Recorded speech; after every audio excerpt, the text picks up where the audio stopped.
Okay guys, so welcome back sa ating channel. Sa ngayong araw, no, share ko sa inyo itong Revit. Okay, ang version natin ay 2018. So, ano nga ba itong Revit na to?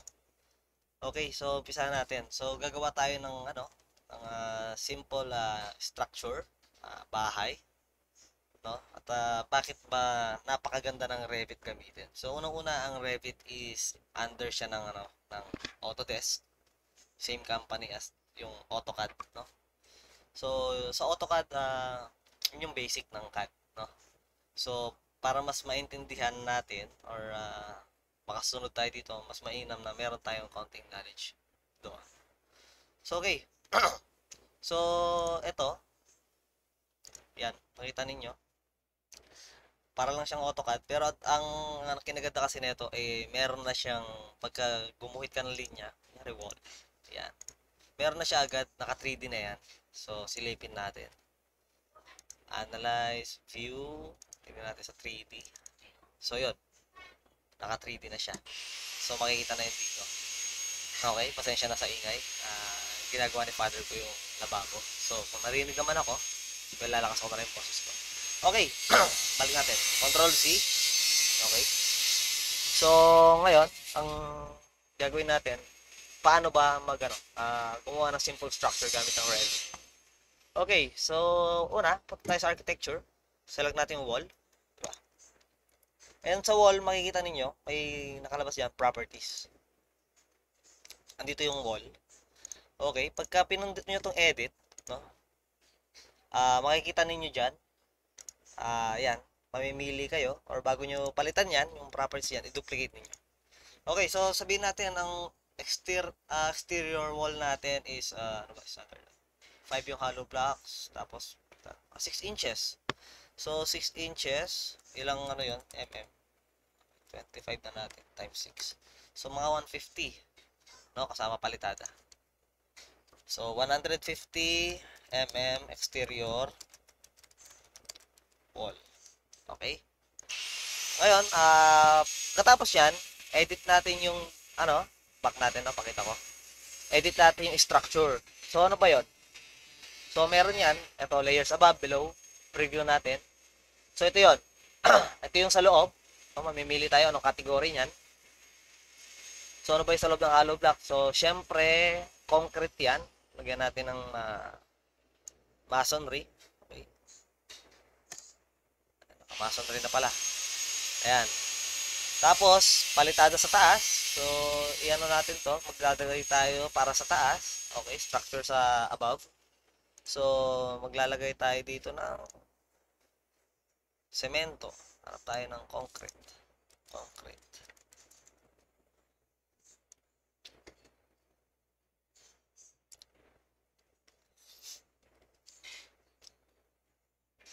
Okay, ito na lang lalagay natin. Yan. Lagay natin sa taas to. Up. Okay. Preview. Lagyan daw natin. Oops, no, wala. Ulit. Lagyan natin pala ng thickness, no? Okay. Tapos, insert tayo ng bago. Okay, category. Lightweight lagay natin. Lagyan natin ng 25. Tapos palitan natin ito. Balik natin ito ng 125. Ito mga 12.5. Tapos dadagdag pa tayo ng isa pa. Ito. Lightweight ulit. Okay. Mga civil dyan. Architect. Alam nyo naman to. So, kayo nang bahala magkakabit. No? So, sample lang naman to. Down, down. Okay. 12.5. Okay. Tapos, okay na yan. So, bababa natin to. Down. Tapos, itong isa tataas natin. Up. Okay. So, makikita niyo dyan, meron siyang resistance. So, later on, malalaman natin sa video para saan yan. Good to go. Oops. Okay. Edit ulit natin. Palitan natin yung default height. Meron ba dito? Dito ba natin papalitan? So, kung wala siya dito, papalitan natin yung height niya. So, standard natin is 3,100, 3,200. Yan. So, connected up to, yan, makawala to. Kukonek siya dun sa gano'ng kataas yung ano. Okay. So, okay na yan. Okay. Magkaroon tayong stereo wall. Okay, next. Ngayon, hindi ko na ilalagay yung mga poster rito. No? Dahil magagawa lang tayong simple structure. Ito yung mga elevation view niya. Meron tayong north, south, yan, east, west. So, gawa na tayo. So, gawa tayo ng 10 by 10. Okay. 10 meters by 10 meters na bahay. Yun. So, ang height niyan, pag kinlik mo, yan, escape. Escape. Escape para maano. Yan, 10 by 10 na yan. So, pag tingnan nyo sa, ano yan, sa 3D, no? View, 3D. Yan na siya. Okay? Balik tayo sa, ano, floor. Pag nakita nyo ganyan, I'm sorry, wala akong pang, ano, sira yung mouse. Hindi ko ma-zoom in. So, guys, wait nyo ako, magpapalit ako ng mouse.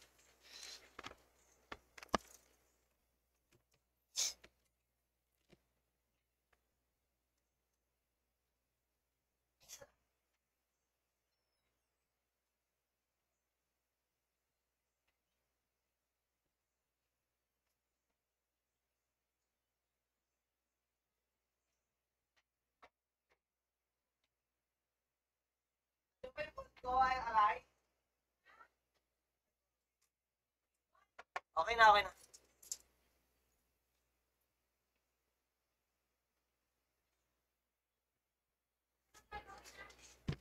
Okay. So, ito na yung mouse. Okay. Try kong gawin na mabilis lang tong video natin.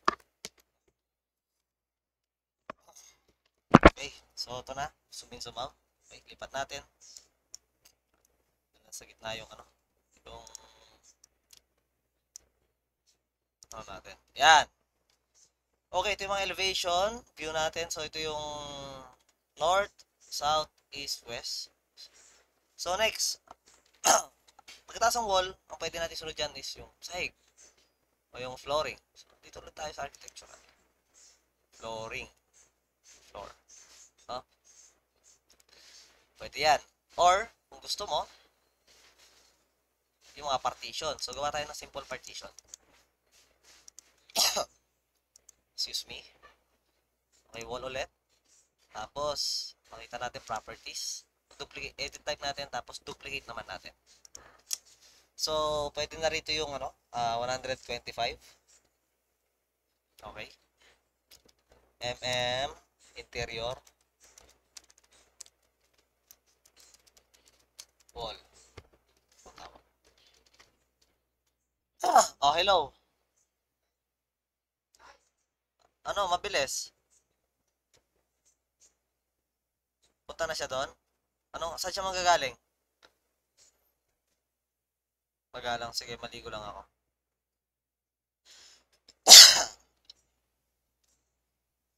Sige. Sige. Buwa. Ano sabi ni Layback? Sige, sige. Okay. Oh.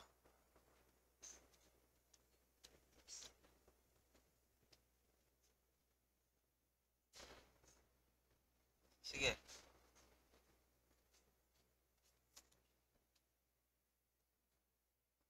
Okay. So, okay na natin to. Ay, hindi pa pala. Edit natin. Punta natin yung, structure niya. So, gawin natin itong 100. 25. Okay. Apply. Okay. So, gagawa na tayo ng interior wall. So, gawa tayo ng kwarto dito. Gawa rin tayo ng isa pang kwarto. Gawa tayo ng CR.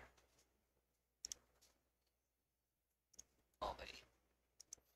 gawa rin tayo ng gagawin natin. Kusina. Pwede pa ba natin partition? Ito na lang. Isang pader dito. Yan. So, nung susunod natin gagawin, kabit na tayo ng sahig. Flooring. So, sa floor, ganun din. So, mamimili ka dyan. No?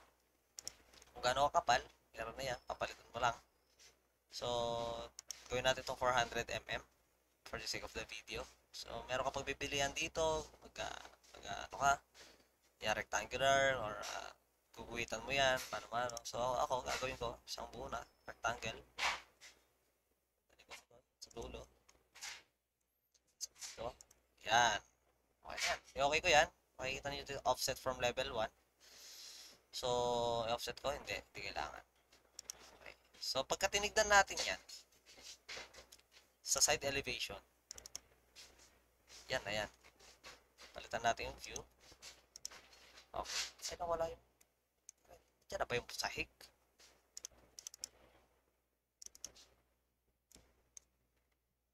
Wala pa siya. So, hindi pa ako nag-check kasi. So, check natin to. Yun. So, guys, ayan, meron na siyang sahig. Oh. Yan. So, pintuan naman. So, ito ka, dito drawing pa ng, ano yun, isa-isa. Dito, meron ding door. No? May properties din yan. Ayan, papalitan mo yung door kung anong gusto mo. Single flush. Ayan, yun yung mga sukat nila. So, tayo sa main door, magkakapit tayo ng isa dito. Okay, punta tayo sa floor plan. Door. Ay, window yun. Door. Yan. Sa CR. Sa kwarto. Tapos, sa CR, mas maliit. Okay. Yan. So, pwede mo palitan yung orientation na ito. Pindutin mo lang. Kabilaan. Pwede mo move yan. So, gusto natin dito yung door natin. Halimbawa. Excuse me. So, pag tinignan ninyo sa 3D yan, guys. Pintuan na yan. So, next naman natin is window. Yan. Iba-ibang sukat din yan. No? Yan. So, pili tayo ng mga windows natin. Standard. 400. So, medyo malapad. Yan. Pili tayo ng 1, 2, 3, 4. Tapos sa kwarto, 1, 2, 3. 1, 2, 3, 1, 2. Tapos isang maliit na window sa CR.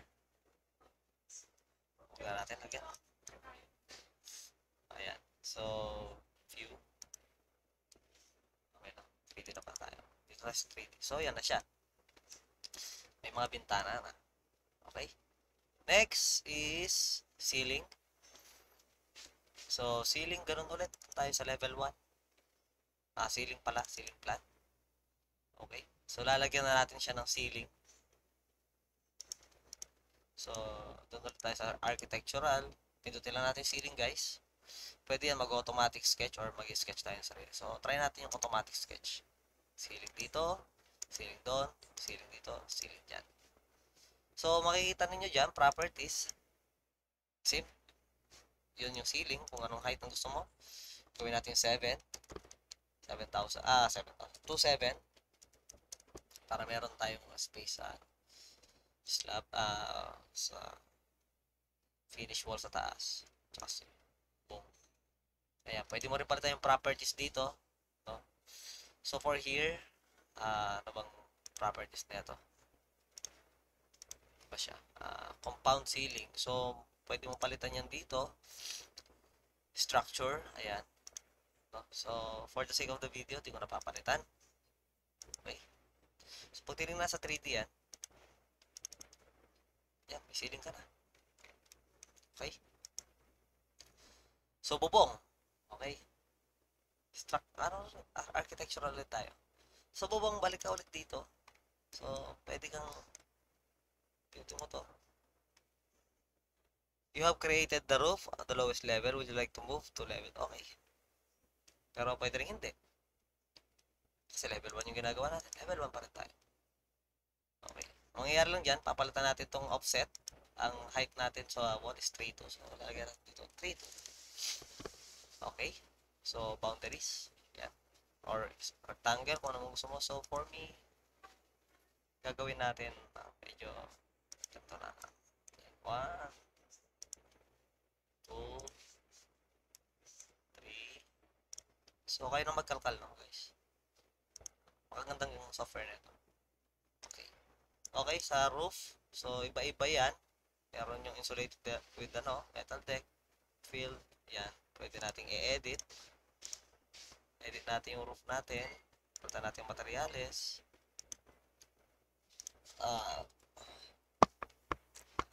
Ano ba? Galvanize. Wala siya.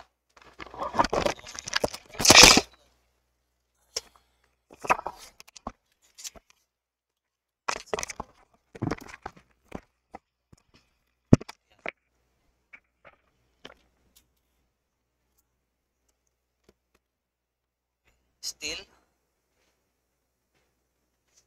Palitan natin yung bubungan. Oh. Metal flooring. Stainless. Iron. Ano ba? So, gawin natin. Steel.